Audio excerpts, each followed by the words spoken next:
Rail fanning is a hit or miss kind of hobby. If you don't know everything that's coming around, going out on certain days sometimes brings 1, 2, or no trains. Welcome back to the Sunshine State Rails. The video I've chosen to make today is finally a chance for me to get out some of these old videos that have been sitting in my library for a little while, which were taken on, as I said before, days that bring little trains. You've probably seen a ton of these videos come out from certain YouTubers like this for a while now, but I too have these days, and if I'm not able to make a dedicated story about them on the spot, they typically will sit in my library for quite some time and I won't have any use for them. These trains will be scattered throughout different days and months recent, but believe me, there's something to say about every one of them. This first one was taken at the beginning of December 2019. This is CSX train A782, coming through Vitus Junction southbound to go down to Zephyr Hills and switch Cal, Maine, a feed and grain industry. Rarely for this train today, he had 3 locomotives, the first 2 being a slug set and GP38-2 number 2765. Oh, should I also mention a very friendly crew.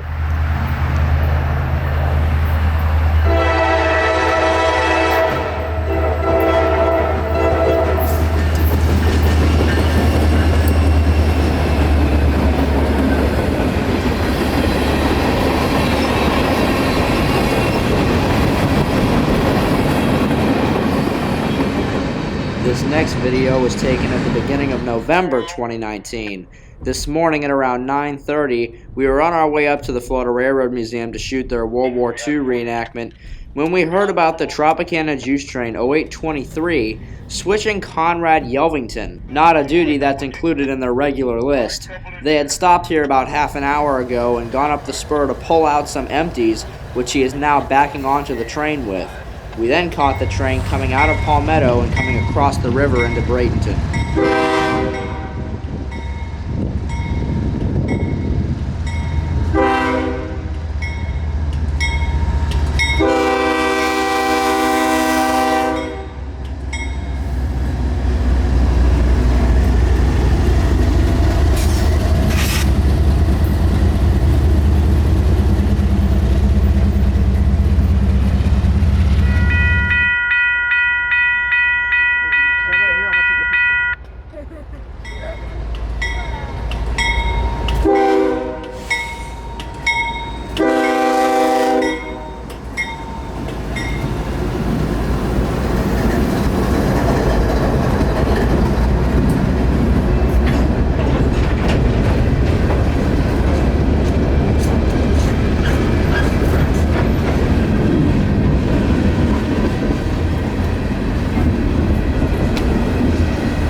Here's another one that we took during December that I haven't done anything with yet.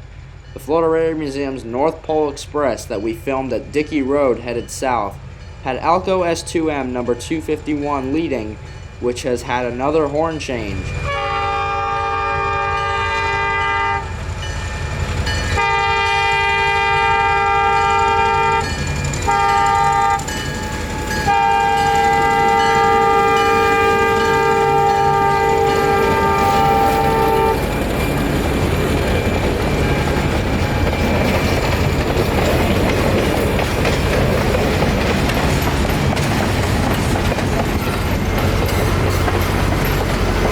Now, because of either the horn itself or the air system in the 251, I'm not the biggest fan of this one because the horn sounds very fouled as compared to what it should sound like, but it's still a cool horn nonetheless. And here's a message that I'd like to throw in here now. Tickets are sold out by now, unfortunately, but late January, early February, the Florida Railroad Museum will have live steam on site. Jetto Coal number 85 will be trucked down here and used on both special excursion trains and the Hobo Campfire event in late January to early February. There are runs on both the weekend and weekdays, so be sure to check their website at frrm.org for more information. Although there may be some tickets still available, if you really want to ride, I'd go check as soon as possible because there are already little to none left. If not, you can still come out to the museum and film it. Both Dickey Road and the museum at Parrish are public property, so there will be no harm in coming down to get some pictures and video of a live steam locomotive at the museum that hasn't had live steam in almost 10 years. Here's another one that I shot just recently. In fact, just a few days ago. CSX Train 0823, the Tropicana Juice Train, is coming across the Little Manatee River. I set up my tripod in a different location to get a low-level shot.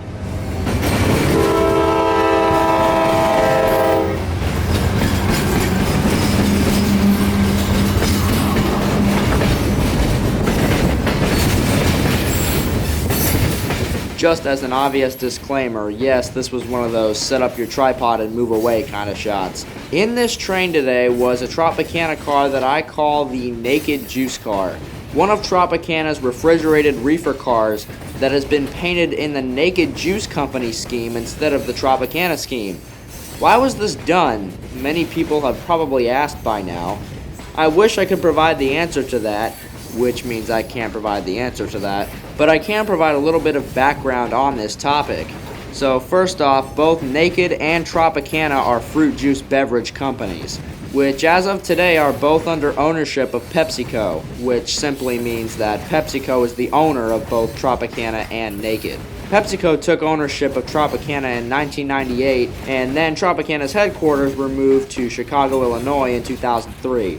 I believe this car was repainted or built sometime in 2016, and around that same time, some rail fan that I wouldn't recognize today told me a rumor that Tropicana was going to eventually repaint all of their cars into that Naked scheme, which at that time made me question how much longer Tropicana would have their logo on train cars.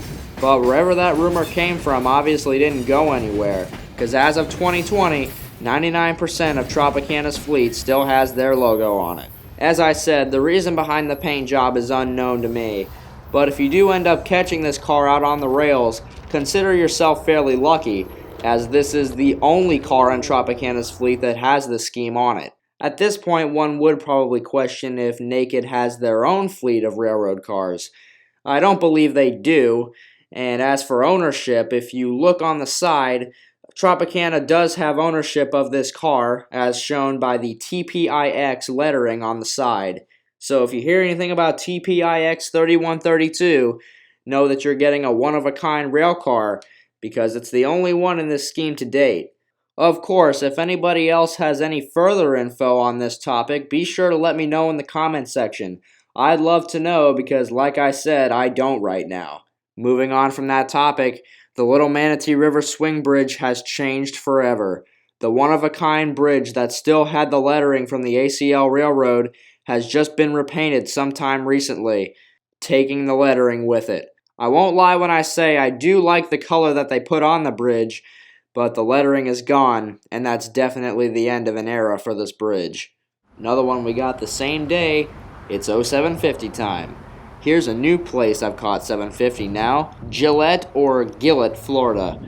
Before 750 backs into this industry that he doesn't switch too often, there was a sign nearby that caught my interest. Across the tracks here in the field that is almost overgrown, the sign was labeled Tamco, Palmetto Rail Yard.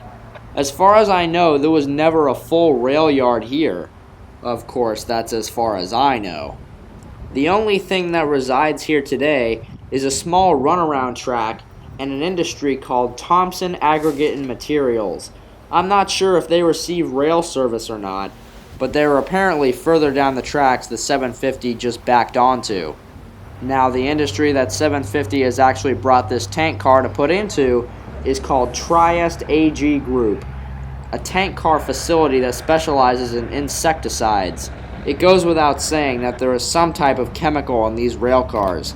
I'm not sure how often 750 switches this industry, but this is the first time I've seen it.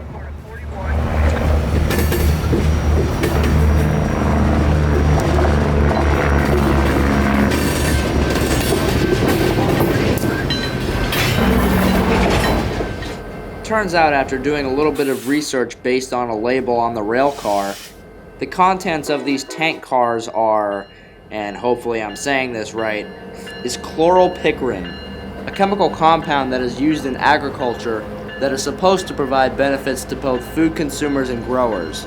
It's a colorless liquid with a boiling point of 112 degrees Celsius and a melting point of negative 69 degrees Celsius. On terms of safety, it's considered a restricted use pesticide due to its toxicity and carcinogenicity, and in high concentration it is harmful to us. 750 spends about half an hour on this spur, doing the normal customer switching duties, pulling empties out, putting them to the side, pushing the load in, spotting them at the dock, and then normally pulling the empty out to take back north, but they didn't take anything out today.